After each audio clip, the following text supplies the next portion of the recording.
안녕하셨습니까? 오늘은 교재 322페이지입니다. 외국인 등의 부동산 취득 등에 관한 특례 규정. 지난주에 부동산 거래 신고제도 공부하셨고요. 이제 부동산 거래 신고 등에 관한 법령의 두 번째 테마가 외국인 등의 부동산 취득에 관한 특례라고 되어 있죠. 이 외국인 등의 부동산 취득에 관한 특례 규정은 예전에 외국인 토지법이라고 하는 법에 있었던 내용이 외국인 토지법이 폐지가 되면서 이 법 속으로 들어온 제도인데, 표현 그대로요, 외국인 등이 대한민국의 부동산을 취득할 때에만 적용되는 겁니다.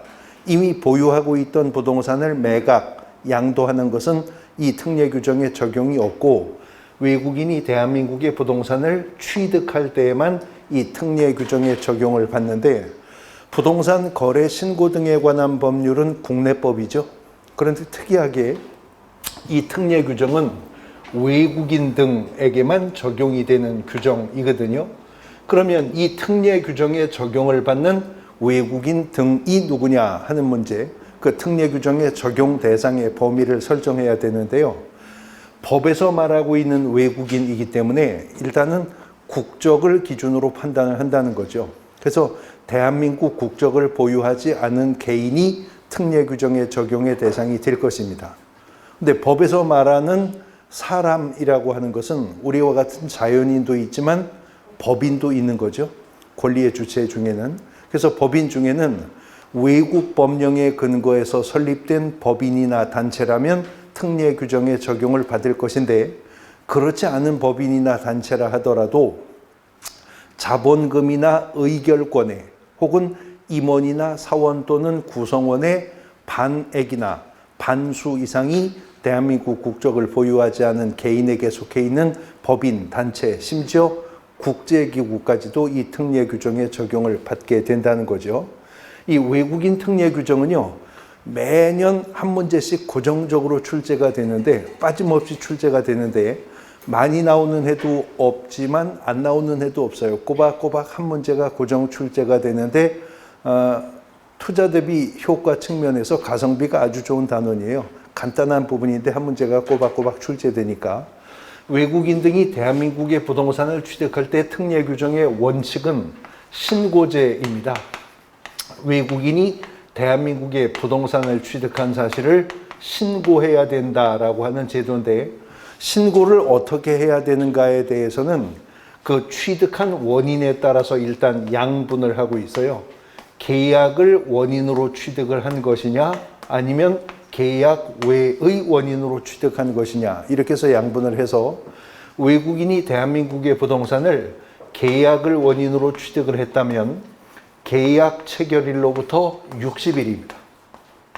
계약 체결일로부터 60일 이내에 그 부동산이 소재한 지역을 관할하는 시장군수구청장에게 취득 사실을 신고를 해야 된다는 거죠. 근데 우리가 지난주 마지막 시간에 부동산 거래 신고 제도에 대해서 공부했었는데요. 부동산 거래 신고는 체결일로부터 언제까지 한다고 그랬죠? 30일 이내에 해야 된다고 했어요. 그런데 외국인이 대한민국의 부동산을 계약을 원인으로 취득했다면 그 원인 계약은 실제로 거의 대부분 매매 계약이겠죠. 토지 매매 계약, 건물 매매 계약은 계약의 당사자가 외국인이라 하더라도 부동산 거래 신고를 해야 되는데, 부동산 거래 신고관청도 시장군수구청장이죠. 근데 부동산 거래 신고는 이미 체결일로부터 30일 이내에 했었어야 되는 거거든요. 그래서 부동산 거래 신고를 필요했을 때, 부동산 거래 신고를 필요했다면 그 취득자가 외국인이었었다 하더라도 이 특례 규정에 따르는 신고는 한 것으로 본다, 의지한다는 거죠. 그러면 토지 매매 계약을 체결했는데 매수인이 외국인이었다. 그래도 부동산 거래 신고해야죠. 부동산 거래 신고를 했다면 특례 규정에 따르는 신고는 안 해도 됩니다. 근데 부동산 거래 신고의 대상을 우리가 지난주에 공부했는데, 토지 건물의 무슨 계약? 매매 계약과 그 다음에 부동산의 공급 계약과 분양권 입주권의 매매 계약만 부동산 거래 신고 의무가 있어요. 그러면 외국인이 대한민국의 부동산을요, 계약을 원인으로 취득을 했는데 그 계약이 증여 계약이었었다, 교환 계약이었었다. 그러면 그건 부동산 거래 신고의 대상이 아니죠. 그때는 체결일로부터 60일 이내에 특례 규정에 따르는 신고를 해야 된다는 겁니다. 그 다음, 계약 외의 원인으로 외국인이 대한민국에 부동산을 취득했을 때에는 취득한 날입니다. 취득일로부터 6개월 이내에 그 취득한 사실을 신고하도록 하고 있는데요. 구체적으로 계약 외의 원인이라면 경매로 취득할 수 있죠. 그러면 취득일이 언제예요? 경락대금 완납일, 매수장금 완납일로부터 6개월 이내에 취득해야 됩니다. 외국인이 대한민국의 부동산을 상속받을 수가 있죠. 그럼 계약 외의 원인이죠. 그때는 취득일이 상속개시일, 피상속인이 사망한 날로부터 6개월 이내에 신고해야 됩니다. 외국인이 소송에서 승소하여 대한민국의 부동산 취득할 수 있죠. 그것도 계약 외의 원인이죠. 그럼 그때는 취득일은 확정 판결 선고된 날로부터 6개월 이내에 신고해야 됩니다. 그런데 지금 특례 규정이 규정하고 있는 계약 외의 원인 중에는 우리가 상식적으로 알고 있는 상속, 판결, 경매 외에도 법률 규정에 의한 환매권도 계약 외의 원인으로 보고 있다는 점 유의하셔야 됩니다.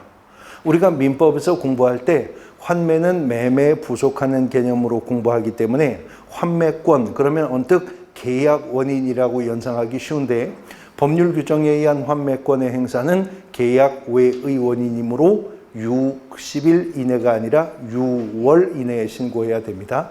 그 다음 또 하나 논란이 있었기 때문에 법을 개정하면서 확정해 준 사항이 있는데요. 법인의 합병입니다. 법인의 합병도 계약 외의 원인으로 분류가 되었기 때문에 6월 이내에 신고할 사항이고, 최근 개정을 통해서 계약 외의 원인 사유에 포함시킨 거 하나가 있는데 건물의 증축, 개축, 재축 이러한 것도 계약 외의 원인 사례에 속하는 것으로 확정을 하는 개정이 있었다는 겁니다. 자, 어쨌건 외국인으로서 대한민국의 부동산을 취득한 원인 분석을 해보면 계약을 원인으로 취득한 게 아니면 계약 외의 원인으로 취득한 거 둘 중에 하나겠죠.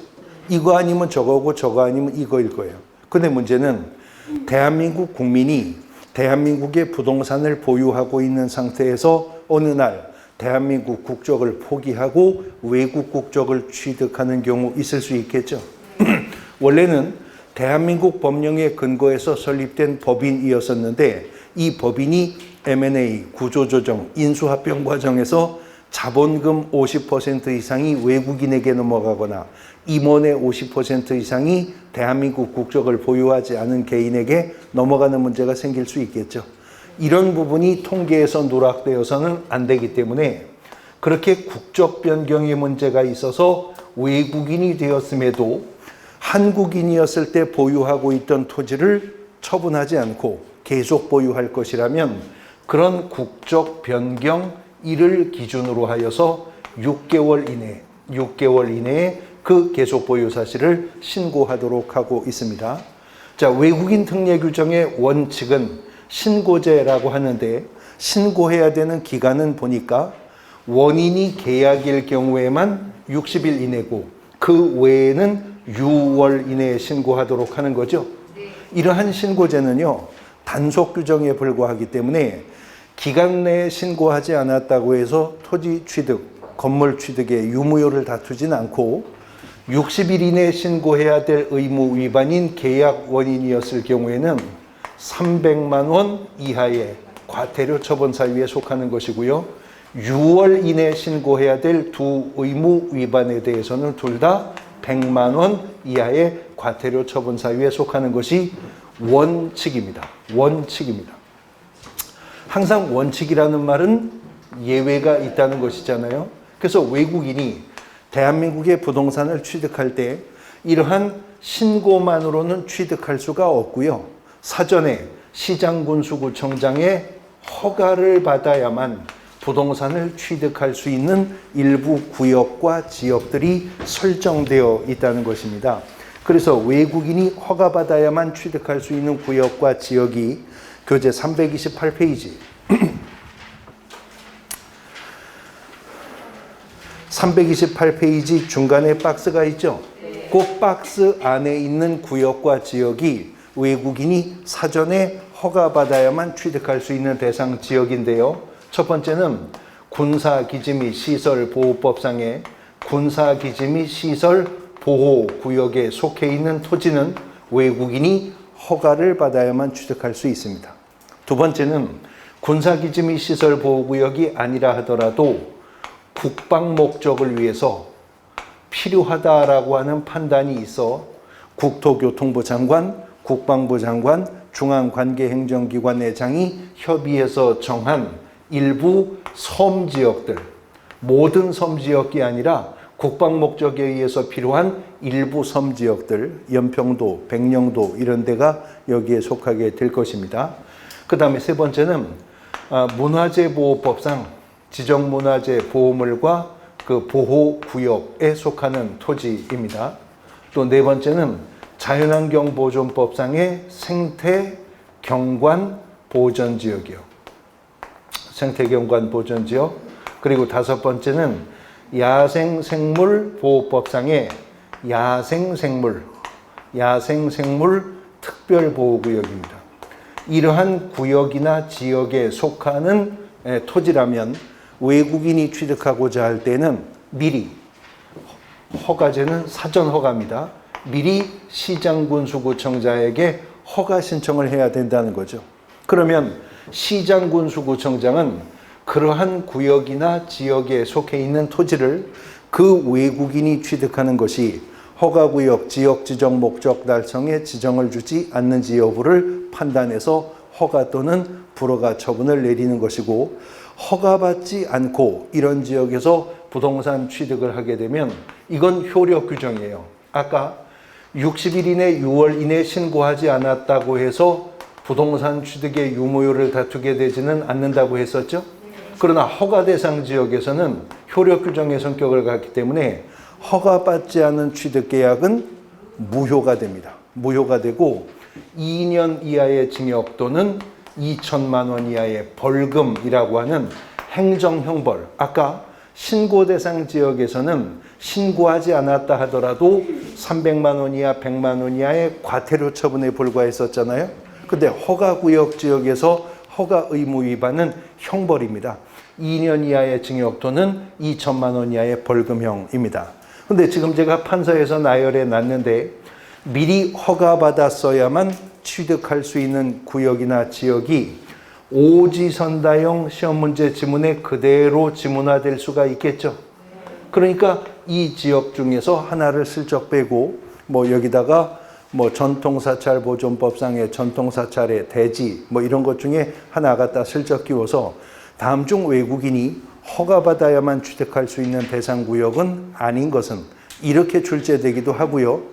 박스 문제로 출제가 된다면 이런 구역과 지역과 그렇지 않은 구역과 지역을 박스 안에 섞어놓고 외국인이 허가받아야만 취득할 수 있는 지역을 모두 고른 지문은 이렇게 출제되기도 하고 전형적인 출제 방법 둘 중에 하나입니다. 어쨌거나 이 구역과 지역들은 그래서 묵과 암기해 두셔야 되겠죠.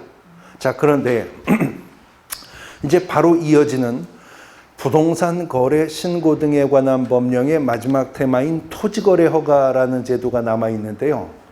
입법의 취지가 다르기 때문에 중첩되는 경우가 많지는 않은데 어떤 경우에는요. 이미 부동산 거래 신고 등에 관한 법률이 정한 토지거래 허가구역인데 토지거래 허가구역 안에 있는 군사기지 및 시설보호구역이다. 토지거래 허가구역 안에 있는 생태경관 보존지역이다. 이런 구역이나 지역이 있을 수 있겠죠. 그런 경우에는요. 매수자가 외국인이라 하더라도 토지거래 허가를 받아야 한다는 거죠. 그리고 토지거래 허가를 받았다면 특례 규정에 따르는 이 허가는 받은 것으로 본다. 의제를 한다는 겁니다. 왜냐하면 부동산 거래 신고관청도 시장군수구청장이지만 이제 펼쳐지는 토지거래 허가제도 속에서 토지거래 허가권자도 시장군수구청장이 될 것이기 때문에 그렇다라고 하는 것입니다. 자, 외국인 토지법은요, 원칙은 신고제인데 예외적으로 사전에 허가받아야 될 대상 지역과 그 구역이 정해져 있습니다. 그러면 이러한 허가 대상 구역이나 지역만 아니라면 대한민국의 모든 부동산은 외국인이 단순히 신고하는 행위만으로도 취득할 수 있죠. 취득 가능한 면적 등에 대한 제한도 없는 것이거든요. 근데 이 특례 규정은 특이하게 외국인 등이 그 적용 대상이 되기 때문에 이 특례 규정에는 상호주의라는 원칙을 두고 있습니다. 상호주의라고 하는 것은요, 눈에는 눈, 이에는 이, 그렇게 대응한다는 의미인데요. 지금 특례 규정은 허가 대상 지역만 아니면 어느 나라 국민이든 대한민국의 부동산을 단순히 신고만으로 취득할 수 있잖아요. 근데 예를 들어서, 이건 제가 잘 모르니까 그냥 예를 드는 건데, 예를 들어서 아프리카 우간다라고 하는 나라가 그 나라 자국 내 법률을 통해서 대한민국 정부나 대한민국 법인단체나 대한민국 국민이 우간다 현지에서 부동산 취득을 금지하거나 제한하는 법률을 시행하고 있다면 우리도 우간다 정부나 우간다 법인단체나 우간다 국민만큼은 대한민국의 부동산을 취득할 때 우리 국민들이 그 나라 현지에서 부동산 취득에 제한을 받는 딱 그만큼의 강도의 제한을 우리도 가하겠다. 이것은 호혜평등의 원칙에 의해서 자국민 보호 원칙에 의해서 당연히 있어야 할 사항이죠. 그런 상호주의 원칙을 외국인 부동산 취득에 관한 특례 규정은 운용하고 있다라고 하는 것입니다. 자, 이것이 외국인 부동산 취득 특례에 관한 규정 전체 내용인데요. 여기서 해마다 한 문제씩 꼬박꼬박 문제가 출제가 되고 있습니다. 자, 이제 부동산 거래 신고 등에 관한 법령편의 마지막 테마 335페이지에 보시면 331페이지요. 331페이지에 보시면 이제 토지거래 허가라고 하는 제도가 나옵니다. 지난주에 부동산 거래 신고 등에 관한 법률의 태동 과정에서 언급을 했었는데 원래 이 토지거래 허가라고 하는 제도는요, 국토의 계획 및 이용에 관한 법률에 의해서 운용되고 있었던 제도입니다. 그래서 예전에는 부동산 공법 시험 속에 출제되고 있었던 제도가 부동산 거래 신고 등에 관한 법률이 제정되면서 국토법을 개정해서 거기서 뽑아서 이 법에다가 옮겨 놓아서 시험 과목에서 이제 우리 과목에서 문제가 출제가 되고 있는데요. 이 토지거래 허가 제도는 국토법 시절이나 지금의 부거법 시절이나 지금 우리나라에서 시행되고 있는 공법상 거래 규제 중에서는 가장 대표적인 거래 규제고요. 가장 강력한 거래 규제고요. 이거는 법률행위의 효력 발생 요건이 되는 부분입니다. 그리고 위반 시에는 형사처벌의 대상이 되는 제도입니다. 우리나라에서 시행되고 있는 공법상 거래 규제 중에 대표적인 것이 이 토지거래 허가라고 하는 제도가 있고요. 공법 시간에 공부하시는 농지법의 농지취득자격증명이라는 제도가 있죠. 둘 다 강행 규정이에요. 그런데 농지취득자격증명 제도도 법률행위의 효력 발생 요건일까요? 그러니까 농취증이 없으면 농지 매매 계약이 무효가 되는 것이냐고 여쭤보는 거예요.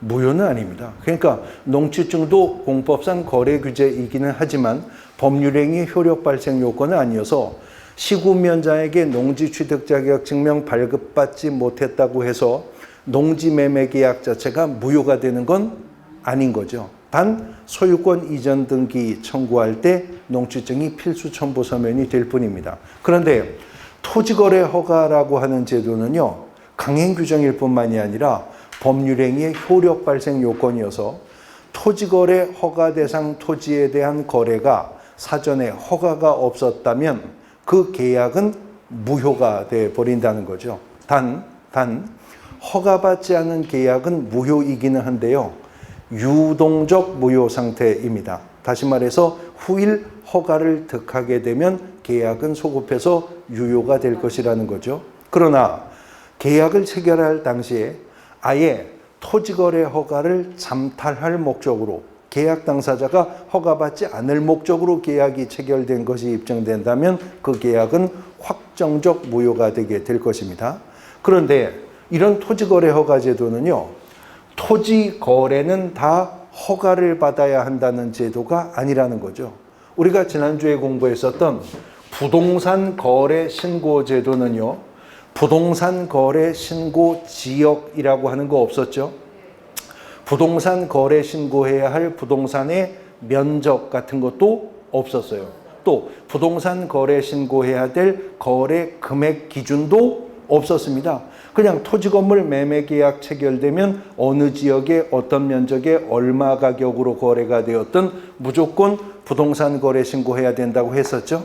단 신고를 하는데 주택법상 투기과열지구나 조정대상 지역일 경우 아니면 일반 지역이라면 거래 금액이 6억 원 이상일 경우라면 신고는 하는데 자금 조달 계획과 지급 방식, 입주 여부와 입주 예정 시기를 추가로 신고해야 된다는 말이 있었던 정도입니다. 근데 토지거래 허가라고 하는 제도는 토지거래는 다 허가를 받아야 한다는 것이 아니고 토지거래 허가 구역이요. 토지거래 허가 구역이 지정이 됩니다. 그리고 토지거래 허가 구역이 지정이 되면 그 토지거래 허가 구역 안에 허가 대상 면적의 토지가 또 정해집니다. 허가받아야 될 기준 면적이 있다는 거죠. 그 이 법이 정한 기준 면적을 초과하는 토지에 대해서 유상의 다시 말해 대가성이 있는 그 말이에요. 유상의 소유권이나 혹은 지상권이요. 소유권이나 지상권의 설정, 이전, 예약을 포함한 계약을 체결하고자 하는 당사자는 계약이 체결되기 전에 그 토지가 속한 지역을 관할하는 시장, 군수, 구청장에게 허가를 받아야 한다. 그래서 허가권자는 시장, 군수, 구청장이 된다는 거죠. 허가구역을 관할하는 시장, 군수, 구청장에게 사전에 미리 허가를 받아야 한다는 것입니다. 자, 그러면 토지거래 허가제는 토지거래 허가구역이 지정이 일단 될 거라고 하는데 토지거래 허가구역의 지정은 누가 하느냐라고 하는 것인데요. 토지거래 허가구역의 지정은요, 어떤 때는 국토교통부 장관이 지정하고 어떤 때는 시도지사가 지정하기도 하는데 그러면 어떤 경우에 국토부 장관이 지정하고 어떤 경우에 시도지사가 지정하는가 하는 문제죠. 그거는 토지거래 허가구역의 범위를 어떻게 설정하느냐에 따라서 달라지게 되는 것인데요. 토지거래 허가구역이 둘 이상의 시도에 걸쳐서 경기도와 강원도 이렇게 둘 이상의 시도에 걸쳐서 토지거래 허가구역이 지정이 된다면 그때는 토지거래 허가구역을 국토교통부 장관이 지정하게 됩니다. 그런데 토지거래 허가구역을요, 범위를 좁혀서 동일한 시도 내의 일부 지역으로 토지거래 허가구역을 지정할 수가 있겠죠. 그때는 해당 시도지사가 토지거래 허가구역을 지정을 할 것인데요. 그런데 동일한 시도 내의 어느 일부 지역을 토지거래 허가구역으로 지정하는 경우라 하더라도 국가가 시행하는 개발사업 등으로 인해서 부동산 투기가 성행하거나 지가가 급격히 상승하거나 그럴 우려가 있는 지역을 지정하는 경우라면 비록 동일한 시도 내의 어느 한 일부 지역을 토지거래 허가구역으로 지정한다 하더라도 그때는 예외적으로 국토교통부 장관이 지정할 수도 있다는 겁니다. 그러니까 토지거래 허가구역의 범위가 둘 이상의 지역에 걸쳐서 지정이 된다면 예외도 없이 국토부 장관이 지정하고 동일한 시도 내 일부 지역을 지정하는 경우에는 원칙은 시도지사가 지정하는데 예외적으로는 그런 경우에도 국토교통부 장관이 지정할 수가 있다는 거죠. 국토교통부 장관이 토지거래 허가구역을 지정한다면 절차상 중앙도시계획위원회 심의를 거쳐야 됩니다. 시도지사가 토지거래 허가구역을 지정한다면 시도 도시계획위원회 심의를 거쳐서 토지거래 허가구역을 지정해야 됩니다. 근데 문제는요, 토지거래 허가구역의 지정은 어떤 때는 국토부 장관이 지정하기도 하고 어떤 때는 시도지사가 지정할 수도 있다고 했죠. 그러나 누가 지정하던 간에 언제나 허가구역 안에서 허가권자는 누구라고요? 시장군수구청장이라는 거예요. 그러면 허가권자인 시장군수구청장은 자기 관할구역이 토지거래 허가구역으로 지정된 사실을 알아야 이제 허가 처분에 관한 사무처리를 시작할 수 있겠죠. 그래서 토지거래 허가구역의 지정사실은 국토교통부 장관이 지정을 했을 때에는 시도지사를 거쳐서 허가권자인 시장군수구청장에게 통보해야 되고요. 시도지사가 지정했다면 위로는 국토교통부 장관에게 그리고 아래로는 시장군수구청장에게 허가구역을 지정한 사실을 통보하도록 합니다. 그러니까 그 누가 토지거래 허가구역으로 지정했든 허가권자에게 그 지역이 허가구역이 되었음을 통보하는 건 누가 할 일이에요? 아니에요. 보세요.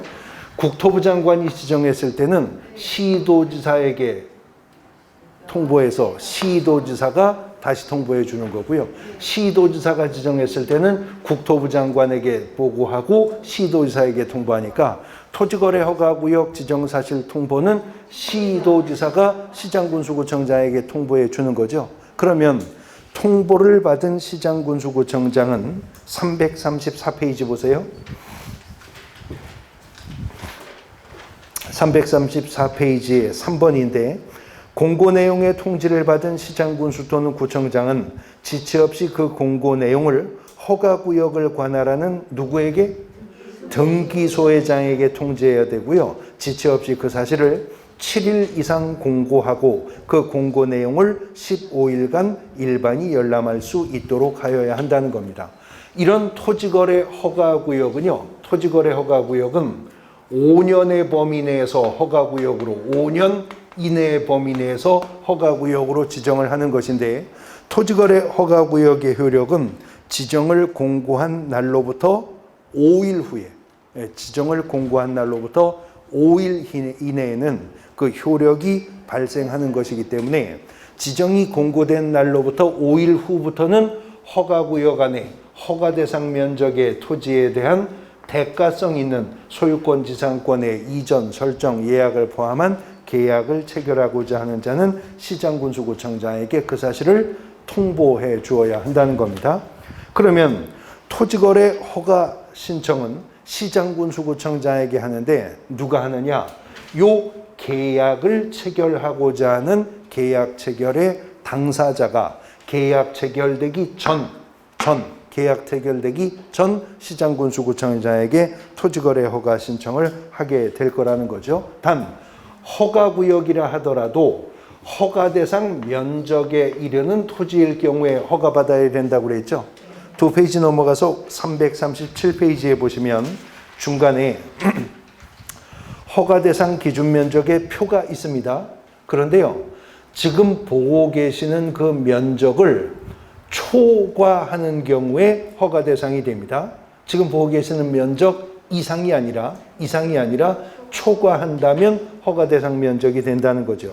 그래서 도시지역 중에서 주거지역은 180제곱미터, 상업지역은 200제곱미터, 공업지역은 660제곱미터, 그리고 녹지지역은 100제곱미터, 용도지역 지정이 없다면 90제곱미터를 초과하는 토지일 때 허가받아야 하는 것이고요. 도시지역 외 지역이라면 임야는 1,000제곱미터, 그 다음 농지는 500제곱미터, 그 밖의 토지라면 250제곱미터를 어떻게? 초과하는 경우에 허가받아야 한다. 그러면 질문, 농지 매매 계약을 체결할 건데요. 농지가 1,000제곱미터랍니다. 농지가 500제곱미터랍니다. 허가받아야 돼요? 안 받아도 되죠. 그러면 임야 매매 계약 체결할 건데 임야가 딱 1,000제곱미터랍니다. 토지거래 허가 받아야 돼요? 안 받아도 되죠. 왜냐하면 1,000제곱미터를 임야라면 초과할 때요. 초과할 때니까 1,000제곱미터면 토지거래 허가 안 받아도 되죠. 자, 그런데 공법 시간에 농지법 공부하신 적 있죠? 아직 안 하셨어요? 이제 뭐 하겠죠. 어쨌든 아까 제가 농지법의 농지취득자격증명에 대해서 말씀드렸죠. 헌법의 경자유전의 원칙에 의해서 농지법은 농지는 농업경영을 하거나 하고자 하는 자만 소유할 수 있도록 하고 있는 것이잖아요. 그런데요, 도시민도 주말 체험 영농을 목적으로 한다면 농업인이 아니지만 주말 체험 영농을 목적으로 농지 취득할 수 있어요. 그러면 주말 체험 영농을 목적으로 할 때에도 농지 취득 자격 증명이 필요할까요? 필요하죠. 형식적 요건으로 필요하지만 주말 체험 영농을 목적으로 농취증 발급 신청을 한다면 그때는 농업경영계획서는 안 내도 되는 겁니다. 그런데 주말 체험 영농을 목적으로 취득하는 농지는 농지법이 면적을 제한합니다. 혹시 아시나요? 네. 얼마? 1,000제곱미터. 예, 1,000제곱미터? 1,000제곱미터? 이하 미만. 이하? 미만? 그러니까 찍으란 말이에요. 모르게 하는 거니까. 이하 미만? 2만은 또 뭐예요? 2만은? 미만이 예, 1,000제곱미터 미만이래요. 거기 1,000제곱미터 미만이랍니다. 그러니까 주말 체험 영농을 목적으로 1,000제곱미터 취득할 수 없다는 거잖아요. 거기 1,000제곱미터 미만이라고 하니까. 근데 여기는 임야가 1,000제곱미터 초과입니다. 초과. 그러니까 1,000제곱미터라면 임야일 경우에 토지거래 허가를 받을 필요가 없다는 거죠. 그런데 요 면적 산정은요, 이렇게 기준 면적을 정하기는 했지만 그 기준 면적의 범위 안에서 10% 이상 300% 이하 범위 내에서 별도로 정해서 공고하는 경우도 있을 수 있고, 그때 별도 공고가 있었다면 그 별도로 공고한 면적이 기준 면적이 될 것입니다. 그 다음에 아래 괄호 2번에 면적 산정의 특례인데요. 일단의 토지의 계속적 거래라고 되어 있죠. 면적을 설정할 때 일단의 토지 이용을 위해서 토지거래 계약을 체결한 날로부터 1년 이내에 일단의 토지의 전부 또는 일부에 대해서 토지거래 계약을 체결한 경우에는 일단의 토지 전체에 대한 거래를 본다. 그런데 지금 말하는 일단의 토지라고 하는 것은요, 서로 연접해 있는 토지로서 동일인 소유로 동일한 용도로 사용되는 토지를 말하는 겁니다. 자, 이런 얘기예요. 여기 지금 두 필지의 토지가 있습니다. 두 필지의 토지가 있는데 이 두 필지 토지가 동일인 소유입니다. 동일인 소유이고요. 이 두 필지 토지가 모두 농지입니다. 모두 농지인데 요 한 필지가 300제곱미터이고요. 요 한 필지가 300제곱미터라면 농지는 500제곱미터를 초과할 때 토지거래 허가의 대상이 되는 것이니 300제곱미터의 토지들은 토지거래 허가 안 받아도 되죠.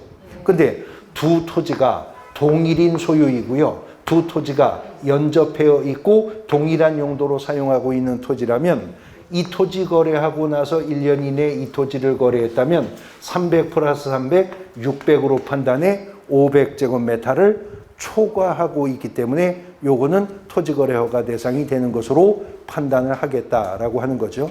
그럼 요번에는 거꾸로요.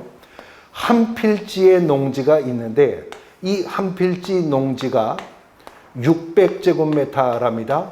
그러면 500제곱미터를 초과하고 있으니 토지거래 허가 받아야 되겠죠.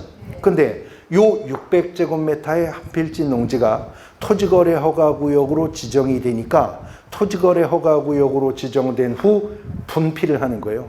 토지를 두 필지로 분할을 했어요. 딱 반을 쪼갰답니다. 그러면 각각 300, 300이 되었죠. 그러나 토지거래 허가구역으로 지정이 되기 이전에, 지정이 되기 이전에 600제곱미터였는데 지정을 하고 나서 300, 300으로 잘랐다면 이제 각각 분필된 토지들은 토지거래 허가 구역의 기준 면적을 넘어서지 않은 것이지만 최초 분할하고 나서 최초의 거래는 이 300제곱미터짜리든 저 300m짜리든 사전에 토지거래 허가를 받도록 면적 산정의 특례를 두고 있다는 거죠. 자, 토지거래 허가 신청은 누구한테 받는다고요? 시장군수구청장에게. 누가 받는다고요? 누가 토지거래 허가 신청을 한다고요? 계약을 체결하고자 하는 당사자가요. 계약을 체결하고자 하는 당사자가 계약 체결 전에 토지거래 허가 신청을 하게 되는 겁니다. 자, 부동산 거래 신고는요, 중개가 완성이 되어서 매매나 공급 계약이 체결되면 개업공인중개사가 부동산 거래 신고할 의무가 있음을 배우셨죠? 근데 이거는요, 계약 체결되기 전에 미리 허가를 받되 개업공인중개사가 개입되어 있다 하더라도 개업공인중개사가 허가받을 의무는 없는 거예요. 계약을 체결하고자 하는 당사자들이 사전에 허가받아야 하는데 허가를 받기 위해서 시장군수구청장에게 허가 신청서 제출하겠죠? 페이지 넘어가 보시면 그 허가 신청서에 기재할 사항이 박스 안에 있습니다. 338페이지. 허가 신청서에 기재할 사항인데 첫 번째, 당사자의 성명 및 주소, 두 번째는 토지의 지번, 지목, 면적, 이용 현황 및 권리 설정 현황, 세 번째, 토지의 정착물인 건축물, 공작물 및 임목 등에 관한 사항, 그리고 네 번째는 이전 또는 설정하려는 권리의 종류 그랬는데 그 권리는 둘 중에 하나겠네요. 뭐 아니면 뭐겠어요? 소유권 아니면 지상권이죠. 이전 또는 설정하는 권리는 허가 대상이 둘 중에 하나니까. 그 다음에 다섯 번째, 무슨 금액? 예, 계약 예정 금액. 자, 부동산 거래 신고할 때 금액은 무슨 금액이었죠? 실제 거래 금액이었죠. 왜냐하면 부동산 거래 신고는 계약이 체결되고 나서 30일 안에 해야 되는 거니까 실제 거래 금액인데 토지거래 허가는 계약 체결 전에 허가 신청하는 거잖아요. 그러니까 계약 예정 금액이라고 하는 것입니다. 그 다음에 여섯 번째, 토지 이용에 관한 계획과 일곱 번째, 토지 취득에 필요한 자금 조달 계획이에요. 근데 토지 이용 계획과 자금 조달 계획을 허가 신청서에 기재해야 된다는 건데 토지 이용에 관한 계획을 지금 허가 신청서에 기재하라는 거죠. 그럼 이런 경우 있잖아요. 토지거래 허가구역 안에 아까 보셨던 600제곱미터 면적의 농지입니다. 토지거래 허가 받아야 돼요? 500제곱미터 초과하니까 토지거래 허가 받아야죠?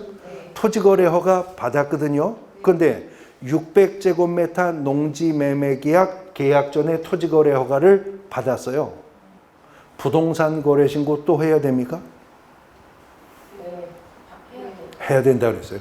부동산 거래 신고 제도는 토지거래 허가를 받았다 하더라도 계약일로부터 30일 이내 부동산 거래 신고 별도로 해야 된다고 그랬어요. 그러면 그 토지거래 허가 구역 안에 600제곱미터의 농지인데 토지거래 허가 받았거든요. 부동산 거래 신고 해야 된다 그랬죠. 농지 취득 자격 증명도 받아야 됩니까? 그건 안 받아도 돼요. 토지거래 허가 구역 안에 있는 농지라면 토지거래 허가를 받았어도 부동산 거래 신고는 별도로 해야 되지만 이제 시군면자에게 농지 취득 자격 증명 발급 신청은 안 해도 된다는 겁니다. 그렇기 때문에 허가 신청서 기재사항 6번에 토지 이용에 관한 계획 있잖아요.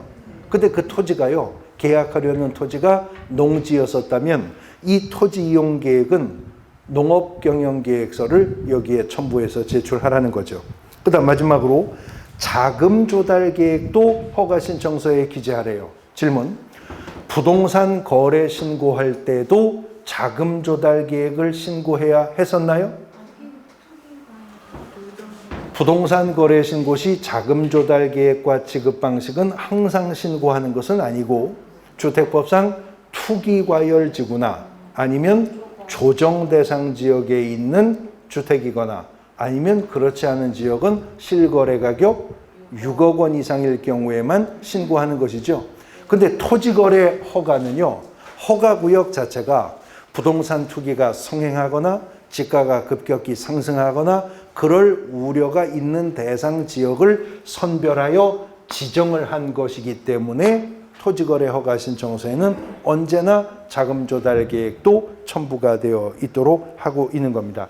이렇게 해서 시장군수구청장에게 허가 신청을 하면요, 이제 시장군수구청장은 허가 신청을 받았다면 허가 기준에 적합한지 여부를 심사해야 되겠죠. 허가 기준에 적합한지 여부를 심사해야 되는데, 큰 틀로 허가 기준은 세 가지의 적합성이 입증되어야 한다는 겁니다. 먼저 첫 번째는 오른쪽 페이지 토지 이용 목적의 실수요성이 있어야 된다. 토지 이용 목적이 실수요성이 입증이 되어야 한다는 겁니다. 그래서 지금 이제 그 밑에 나열되는 것들이 실수요성을 입증하는 요건들이에요. 자기 거주용 주택용지로 이용하려는 목적이 입증되면 실수요성이 있는 거죠. 그 다음에 허가구역을 포함한 지역의 주민들을 위한 복지시설이나 편익시설로서 관할 시장군수구청장이 확인한 시설의 설치에 이용한다면 실수요성이 있겠죠. 그 다음에 괄호 3번에 이제 허가구역에 거주하는 농업인, 임업인, 어업인 또는 다음의 자가 허가구역의 농업, 축산업, 임업, 어업을 경영하기 위해서 필요하다면 실수요성 입증해 준다는 것인데, 그 박스 안에 세부 규정 중에서요, 그 2항을 보세요. 2항. 농업인으로부터 그가 거주하는 주소지로부터 얼마요? 30km 이내에 소재하는 토지를 취득할 때에만 실수요성을 인정해 준대요. 그런데 그 밑에 3항을 보면요, 대체 농지일 경우에는 주소지로부터 거리가 80km 안에 소재하는 농지까지도 실수요성을 인정해 준답니다. 자, 이건 농지법과 비교해 봐야 될 부분인데요. 농지법에서요, 통작거리 제한이라고 하는 거 예전에 있었었거든요. 근데 철폐했습니다. 그래서 농지법에서는 농업 경영을 하거나 하고자 하는 자가 농업 경영을 할 목적으로 농지를 취득하는 것이라면 그 취득하고자 하는 자의 주소지와 취득하고자 하는 농지의 거리 제한이 없어졌어요. 농지법에서는. 그러니까 서울에 사는 자가 농업 경영을 할 목적으로 강원도 원주에 있는 전답을 취득한다.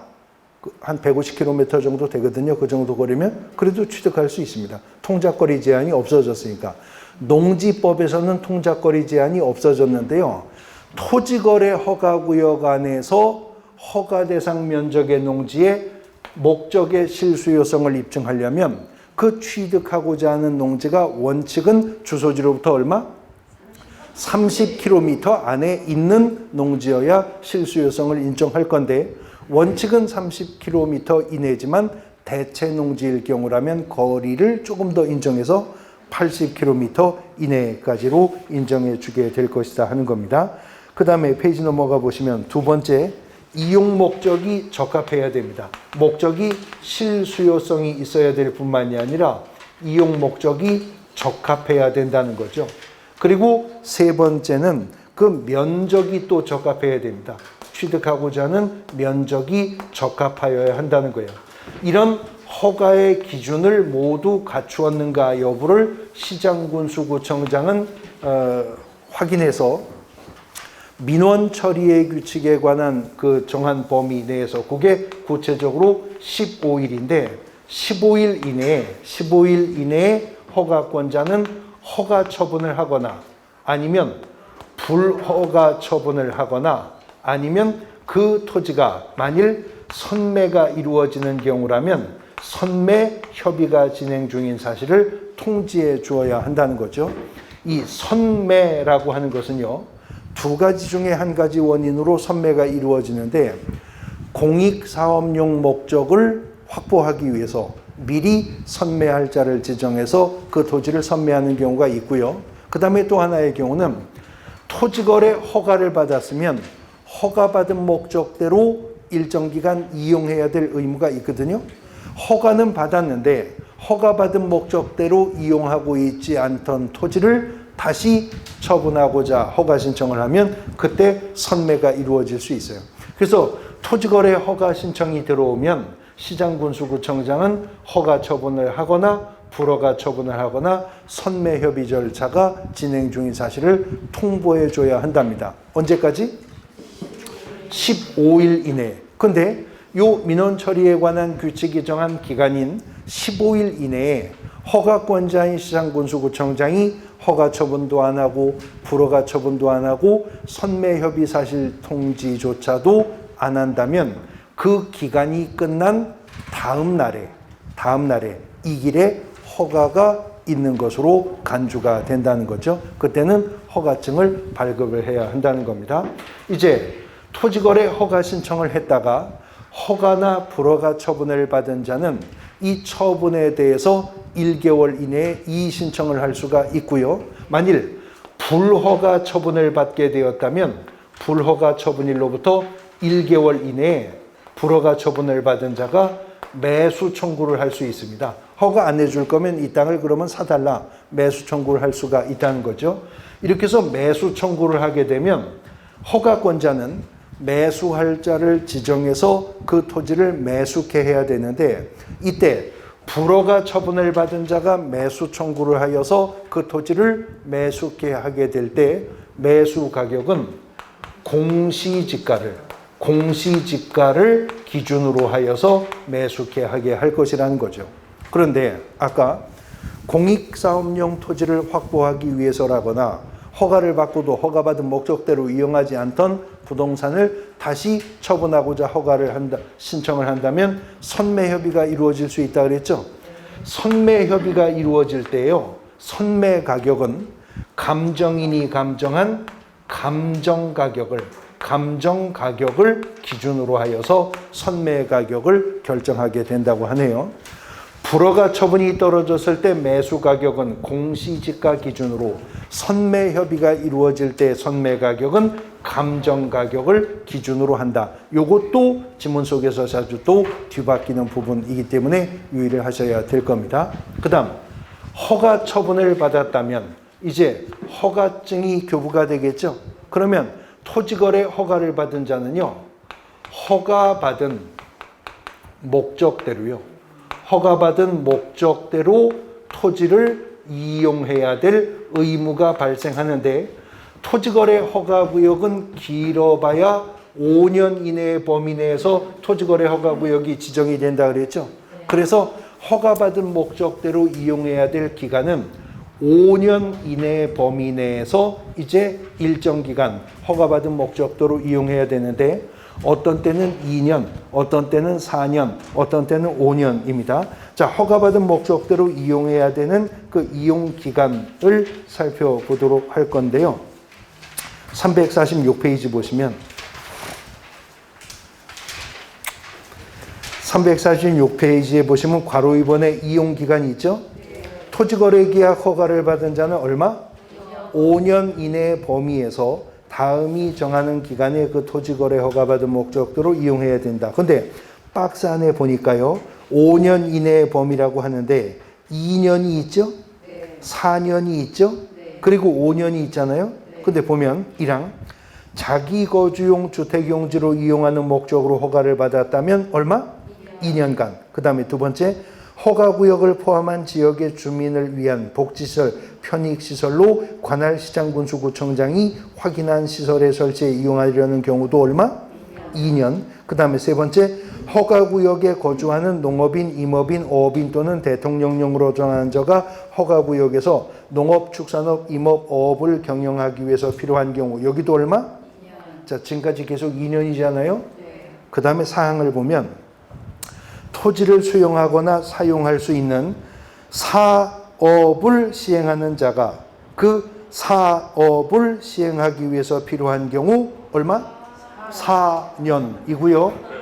그 다음에 5항 허가구역을 포함한 지역의 건전한 발전을 위해서 필요하고 관계법률에 따라 지정된 지역지구 구역 등의 지정 목적에 적합하다고 인정되는 사업을 시행하는 자나 시행하려는 자가 그 사업에 이용하는 경우 4년이네요. 4년이네요. 그 다음에 6항 보면 허가구역에 지정 당시 그 구역이 속한 특별시, 광역시, 특별자치시, 시군 또는 인접한 특별시, 광역시, 특별자치시, 시군에서 뭐요? 사업을 시행하고 있는 자가 그 사업에 이용하려는 경우나 그자의 사업에 밀접한 관련이 있는 사업을 하는 자가 그 사업에 이용하는 경우 얼마? 4년이고요. 그 다음에 대체 토지를 취득하기 위해서 허가받은 경우 뭐? 2년이고 현상보존 목적일 경우 5년. 자, 그러면 일단 5년 이내 범위 내에서 허가받은 목적대로 이용하라고 하는데 그 허가받은 목적대로 이용해야 될 기간은 원칙은 얼마 세우면 돼요? 2년, 5년 범위 내에서 원칙은 2년인데 사업을 목적으로 한다. 사업을 시행한다. 사업자 나오는 건 다 4년이네요.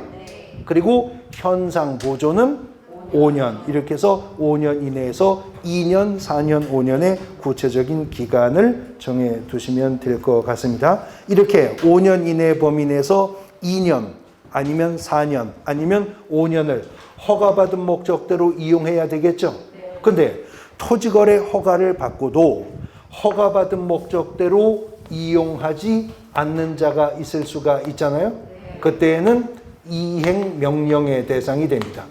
이행명령의 대상이 돼요. 근데 허가를 받고도 2년, 4년, 5년 그 일정 기간 동안 허가받은 목적대로 이용해야 되는데 이행명령이 떨어졌음에도 이행을 하지 않을 경우에는 이를 강제해야 되잖아요. 그래서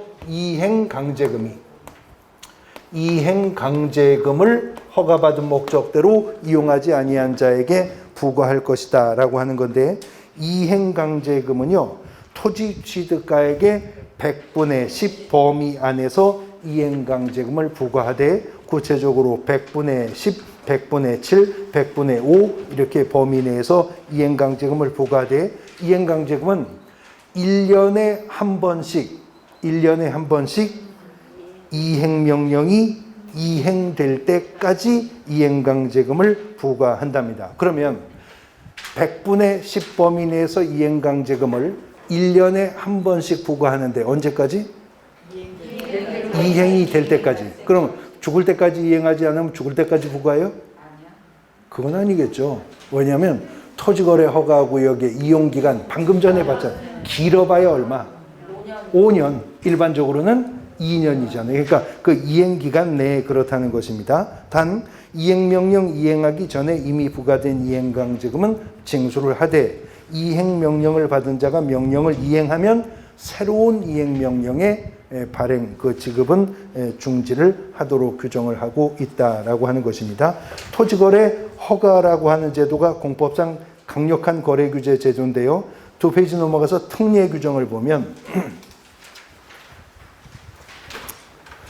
351페이지 국가 등이 하는 토지거래 계약인데 토지거래 허가 신청 당사자 한쪽 또는 양쪽이 국가, 지방자치단체, 한국토지주택공사 그 밖에 대통령령으로 정하는 공공기관이나 단체일 경우에는 그 기관의 장이 시장군수구청장과 협의할 수 있고 협의가 성립된 때에는 토지거래 계약에 관한 허가를 받은 것으로 본다. 비교할 것이 우리가 지난주 마지막 시간에 봤었던 부동산 거래 신고 제도는요. 계약의 일방 당사자가 국가 등인 경우에도 부동산 거래 신고 해야 됐나요? 해야 됐다 뿐만 아니라 그때는 누가? 국가 등이 단독 신고해야 된다고 그랬잖아요. 근데 토지거래 허가구역 내 허가 대상 면적의 토지의 계약의 당사자가 국가 등일 경우라면 그 국가 등이 허가권자와 협의하면 된대요. 그리고 협의가 완료가 되었다면 허가는 받은 것으로 의지해 준다라고 하는 것이죠. 그 다음 두 번째 보시면 국유재산 취득 처분에 관한 규정인데요. 관련 법의 기준에 적합하게 국유재산 등을 취득하거나 처분을 한 후에 허가관청에 통보만 해도 협의가 성립된 걸로 본다. 그러니까 허가관청에 그 사실을 통보하는 것으로서 토지거래 허가 절차는 면제가 되게 될 것이다 하는 것이죠. 그 다음 2번 토지거래계약 허가가 적용이 배제되는 경우를 박스로 정리를 했는데 특히 유의하셔야 될 것이요. 이 항을 보시면 민사집행법에 따르는 경매라면 토지거래허가 안 받아도 된다는 거죠. 토지거래허가 안 받아도 된다. 근데 법원 경매는요. 아예 첫 경매 절차부터 토지거래허가가 면제가 돼요. 법원 경매는. 근데 쭉 내려와 보시면 10항에 한국자산관리공사가 금융회사 부실자산 등의 효율적 처리 및 한국자산관리공사의 설립에 관한 법률에 따라 토지를 취득하거나 경쟁 입찰을 거쳐서 매각하는 경우 또는 한국자산관리공사에 매각이 의뢰되어 3회 이상 공매하였으나 유찰된 토지를 매각하는 경우 그랬는데요. 자산관리공사법상에 수탁부동산 공매나 유입부동산 공매 말하는 거거든요. 이 공매 대상 토지가 토지거래 허가를 면제받으려면 몇 회? 3회 이상 유찰된 부동산일 경우에 공매는 토지거래 허가가 면제된다. 그러니까 민사집행법상에 법원 부동산 경매는 첫 경매 절차부터 그 토지 허가 대상 면적이어도 허가받지 않아도 되죠. 그러나 자산관리공사법에 근거한 유입부동산 공매나 수탁부동산 공매의 경우에 있어서는 이것은 3회 이상 유찰되어야 3번 이상 유찰되어야 그 다음부터 토지거래 허가 절차가 면제가 된다 하는 것이죠. 그 다음 앞서 보셨듯이 토지거래 허가구역 안에 500제곱미터를 초과하는 농지였다면 농지매매계약 전에 토지거래 허가 먼저 받았어야죠. 받았다면 농지라 하더라도 농지 취득 자격 증명은 발급받을 필요가 없다. 그래서 아까 농지였었다면 토지거래 허가 신청서에 토지이용계획란에 뭐를 넣어야 된다고요?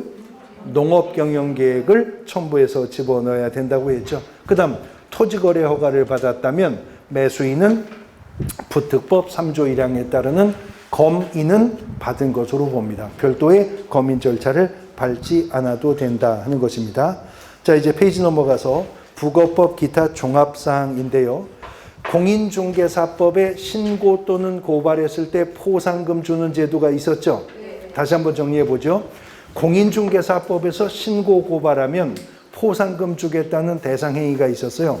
무등록 중개업을 한 자, 거짓 그 밖에 부정한 방법으로 등록을 한 자, 등록증 양도 대여를 한 자나 받은 자, 자격증 양도 대여를 한 자나 받은 자. 여기에 이제 새롭게 추가된 게 있었다 그랬죠. 개업공인중개사가 아닌데 중개대상물에 대해서 표시 광고를 한 자. 그 다음에 이른바 부동산 거래 질서 교란 행위라고 하는 게 개업공인중개사 등이 하면 안 된다는 게 두 가지가 있었고, 누구든지 개업공인중개사의 업무를 방해하면 안 된다는 5가지 부동산 거래 질서 교란 행위 있었죠. 그거 위반한 자를 신고 또는 고발한 자에게는 포상금을 공인중개사법이 준대요. 얼마 줘요? 건당 50만 원의 포상금을 주는데, 부동산 거래 신고 등에 관한 법령에서도 포상금 주는 신고 고발 대상이 있답니다. 보시면요. 괄호 1번, 354페이지 괄호 1번. 부동산 등의 실제 거래 가격을 거짓 신고한 자, 부동산 거래 신고 대상 계약을 체결하지 않았음에도 거짓 신고한 자, 부동산 거래 신고 후 해당 계약이 해제 등이 되지 아니하였음에도 불구하고 거짓으로 해제 신고한 자, 그 다음에 이제 주택임대차 계약의 보증금 차임 등의 계약 금액을 거짓 신고한 자. 요거는 6월 1일 이후부터 이제 문제가 생기겠죠? 올해 6월부터 시행된다니까. 이러한 자들을 신고 또는 고발한 자에게 포상금 주는데요. 공인중개사법이 포상금 얼마 준다고 했었죠? 건당 50만 원 주잖아요. 근데 부거법은 이런 자들을 신고 고발을 하면요. 지금 괄호 1번에 나열된 자들은 신고 고발당하면 취득가액의 5% 범위 내에서 과태료가 부과되잖아요.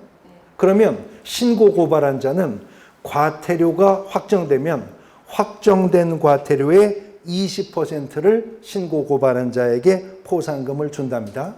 그러니까 포상금 액수를 이 경우에는 확정을 한 게 아니라 확정된 과태료의 20%를 신고 고발한 자에게 포상금으로 준답니다. 자, 그러면 예를 들어서요. 부동산 실거래 가격을 거짓 신고한 자가 있어요. 실거래가를 거짓 신고한 자가 있으면 이자를 신고 고발한 자에게 포상금 준다는 거죠. 근데 예를 들어서 부동산 실거래 가격을 거짓 신고를 했는데요. 부동산 실거래 가격이 1,000억 원짜리 땅이었었답니다. 1,000억 원짜리였다. 그러면 1,000억 원의 5%면 얼마죠?